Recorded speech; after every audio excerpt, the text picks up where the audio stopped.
This is a painful and unsettling moment. It needs to be addressed openly, and it needs to be addressed honestly. The allegations against 7 Toronto police members and 1 retired member are deeply disappointing. The allegations against these individuals do not represent the Toronto Police Service. Back in June of this past year, 2025, and it was a particular incident that really set everything off. There was, I guess we would call it an incident, where a home invasion was set off by members of an organized crime organization. Police were able to observe 3 individuals casing out a home over a 36-hour period.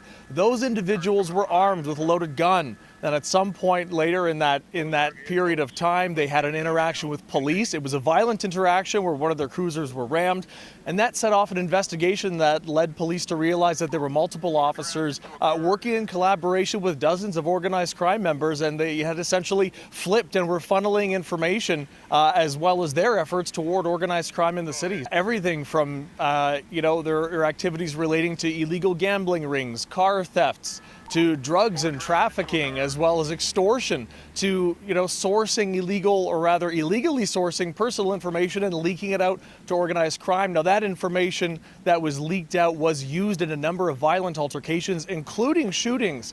So a direct connection here between their activities and actual violent crime happening in the city. Tim Barnhart, one of those individuals charged with something particularly serious, a conspiracy to commit murder. So a little while back in that video we showed you, the would-be victim of that home invasion is a unit commander at the Toronto South Detention Centre. That particular individual would have been the victim of that home invasion. Now, the thing that police are alleging is that if that home invasion had gone south, that murder was on the table.